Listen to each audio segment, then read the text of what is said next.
I got my PhD in the field of organic chemistry, postdoc at Stanford University, joined the group of a man who was going to win a Nobel Prize in chemistry, voted one of the top 50 most influential minds in the world. I was a visiting scholar at Harvard University. I've spoken at every major university in this country, have over 650 research publications, voted the R&D magazine Scientist of the Year. I'm in the National Academy of Inventors. I'm a member of the American Association for the Advancement of Science, over 120 patents, started 7 or 8 companies. We work in areas that range from medicine to material science to electronics, computer memory, medical devices. We work across a broad range of areas. But more than any of that, what means the most to me is that I'm a Jew who believes that Jesus is the Messiah. I grew up just outside of New York City. I thought everybody was Jewish. I didn't even know that there was anything else. I had no particular interest in that, other than when all my friends were getting bar mitzvahed or bat mitzvahed, and then I would attend, of course, every week. There was never really any excitement for me. I remember once I even tried to talk to a rabbi. He just brushed me off. There was very little explanation for me. I remember when I went to college, I started meeting a number of people that said that they were born-again Christians, which was sort of an odd term. What's born again? What do you mean, born again? One person saw me in the laundry room. He said, "Do you mind if I give you an illustration of the gospel?" And I remember we sat there, and he actually started to draw a picture. A cliff with a man on one side, and he drew a little man, and then another cliff with God on the other side, and a big chasm in between that he labeled with sin. And I looked at him, I said, "I'm not a sinner. I've never killed anyone. I never robbed a bank. How could I be a sinner?" And he had me read a verse from the Bible. "For all have sinned and fall short of the glory of God." In modern Judaism, we never really talked about sin. I don't remember ever talking about sin in my home. So he turned to another passage. Jesus said, "I say to you that everyone who looks upon a woman with lust for her has already committed adultery with her in his heart." Pow!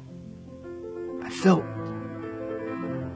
just as if I had been punched right in the chest. Here I was, new in college. I didn't think anybody knew. I would pick up these magazines, and I became addicted to pornography. It was just through those magazines.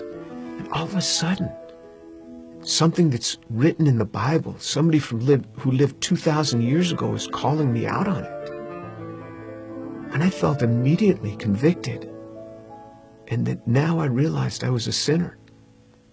When I read in the scriptures what sin is, then I knew I was a sinner. How am I going to get to God? We Jews know this better than anyone else. Without the shedding of blood, there is no forgiveness of sin. This description in Isaiah 53 of how he will bear upon himself my sin, the things that I had done, and this was him. This was the man that took this upon himself on the cross. The perfect God comes and gives himself for us. He is the one that gives himself for us. I started to realize how Jewish the New Testament is. This book is so Jewish. The New Testament is so Jewish. It's all around Jewish people. And then on November 7th, 1977, I was all alone in my room. The realization that Yeshua is the one who died on the cross. And I said, "Lord, I am a sinner. Please forgive me. Come into my life." And then all of a sudden, someone was in my room. And I opened my eyes. I was on my knees. I opened my eyes. Who was in my room? That man, Jesus Christ, stood in my room. This amazing sense of God. Jesus was in my room, and I wasn't scared. All I started doing was just weeping. The presence was so glorious because he was there in my room on that day. And I didn't want to get up. And this amazing sense of forgiveness just started to come upon me. That was him.